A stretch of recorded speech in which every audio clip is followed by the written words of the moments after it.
Hi, today's Osteopathic Center podcast is going to be talking about bone marrow aspiration and bone marrow injection. I'm Dr. Goddard. I'm Dr. Morse. And here we go to get started. So bone marrow is in any bone of the body, but for the particular cells we're looking for and the constitution of what we're looking for in order to heal musculoskeletal injuries, the most important spot to take it from is this bone right here called the ilium. And the most common way to do it is from the back of the ilium, which is, a lot of people think it's your backbone when you feel this bone in the bottom of your back, but it's actually part of your hip bone, and it goes all the way to the front. Some people do take the bone marrow from the front. It's just not how I choose to do it.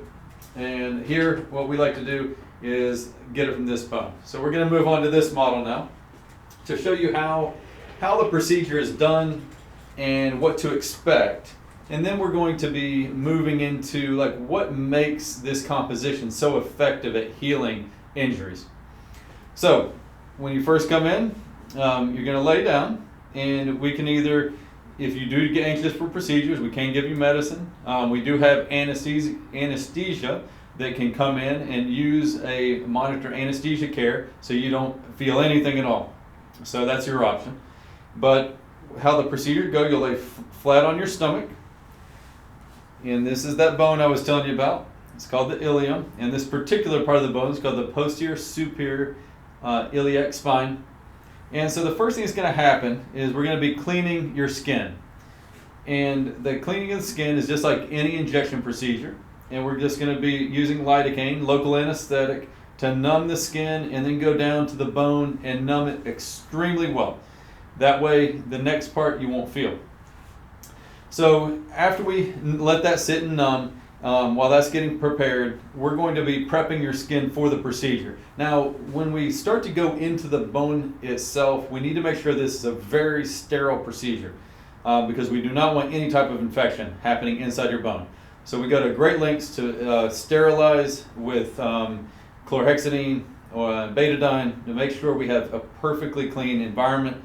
And as well as us making sure that we're using perfectly sterile technique, just like you would in a surgery. So we clean the area extremely well. We put drapes on just to make sure that everything was done perfectly, it's isolated perfectly, and then we're going to be getting the bone marrow needle. Now that bone marrow needle, we're going to be going down straight with a little bit of an angle out so we can follow the line of the bone into the bone marrow itself. And it's a twisting motion at first, and what you feel is some uncomfortableness. It's just a weird feeling. Now, nobody's used to having anything poked into their bone. I think you would agree.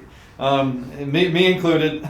So it's an uncomfortable feeling, but it's it's a very doable procedure.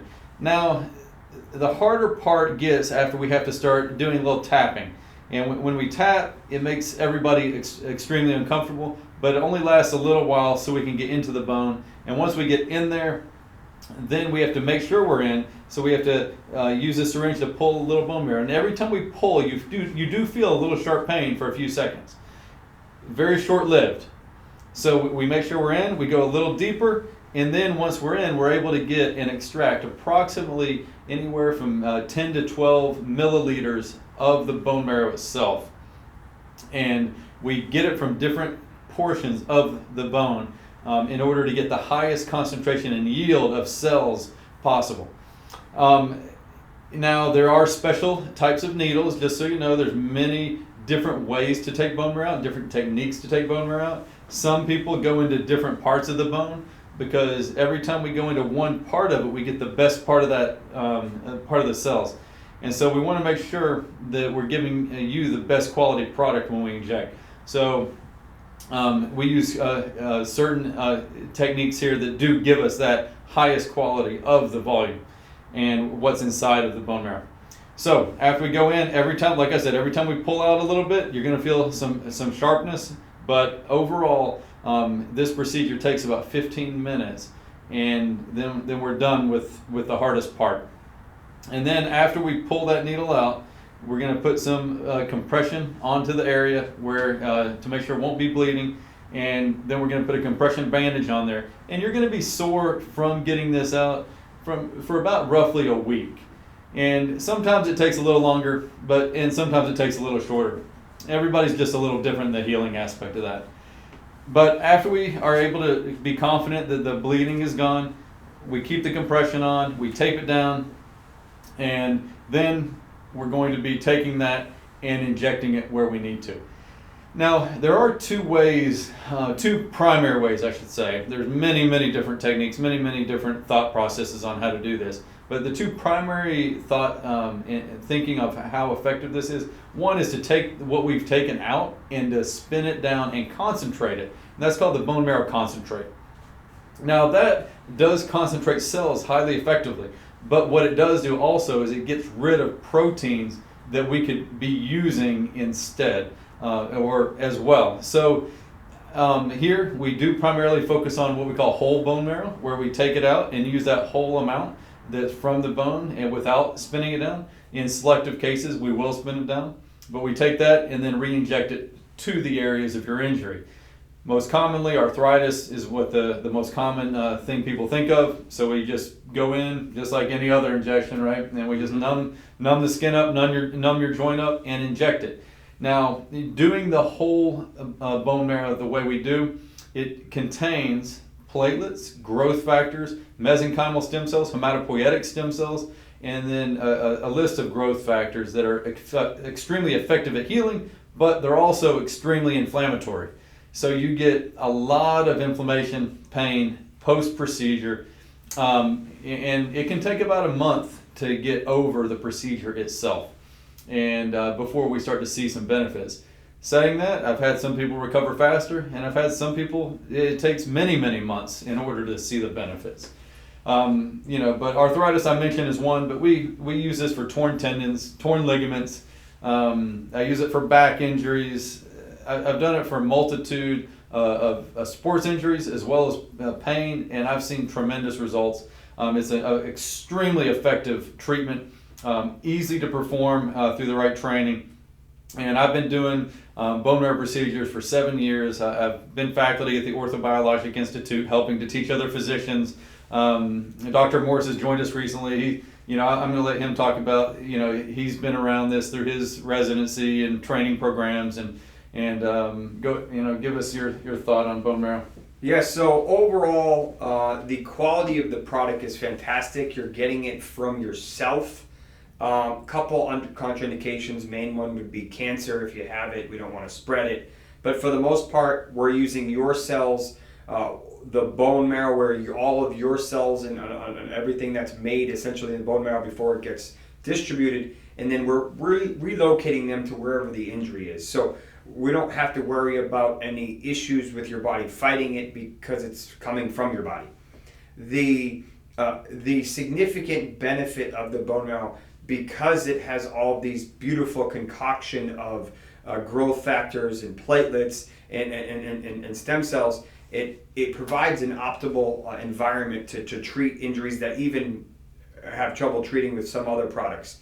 PRP, which comes out of the blood, works for certain things, but this is much stronger, probably 3 times. Yeah, that's been my experience for sure. So, if you do 3 or 4 or 5 PRP procedures on one injury, you may get away with 1 injection with bone marrow, and it may fix the issue. Sometimes you need more volume, more product to fix a lot of different injuries, and you can get that with this type of procedure because it has so much volume. You can get 10, 12, maybe 15 plus cc's out of the bone marrow with a single draw, and you could always use the other hip, that you can get a lot of product at the same time and cover a lot of areas at once. Whereas if you're buying, if you're getting a type of autograft from yourself, that's what you have. But if you're getting a graft or a stem cell from another person or product, usually paying by the cc, so it adds up if you're trying to cover a huge area. Both are very effective. This is coming from you, though. Overall, a lot of people are doing this more and more than they were 10, 15 years ago because it's safe, because it's effective, and for the most part, it's socially acceptable now. It's becoming more and more common. Yep. Yeah, I used to. A lot of people would only do this procedure within a hospital setting in a surgical room. And now that doctors are better trained, we're using sterile technique, very clean procedure. It's become much more acceptable. Here at our office, we do have a certifiable procedure room, which surgeries can be performed in. So, it makes it for a little better environment to do this. But, many physicians do this in just their typical office. Hitting his point again, comparison to PRP. I've been doing these regenerative procedures for 11 years, and I've had injuries I've tried 6 times with PRP. One bone marrow, treated, it fixed the person. It just shows how much more powerful stem cell products are compared to our PRP and our blood products. So, just to reiterate, it's about a 15-minute long procedure once you lay down to extraction process. And it's uncomfortable, but a very doable procedure. I've had as young as 16 and I've had as old as 90 years old do this procedure, and no complications. And what to look for, obviously, like we said, pain from the procedure where we extract and then where we inject. But also, I always tell people, look, do you have redness? Do you have fever, chills? We want to have really good signs of any infection that could have resulted from this procedure, and the sooner we know, get on antibiotics and we can fix this. Other than that, Dr. Morse did say, cancer is one thing we won't be able to do this with. The other thing we know we cannot do this procedure on is if you have to take blood thinners, because we can't risk bleeding out of the bone. So those are 2 things we know absolutely we would not do this with. Otherwise, it's just us having a consultation and determining if this is the right procedure for you. Thanks for your time, and look forward to seeing you.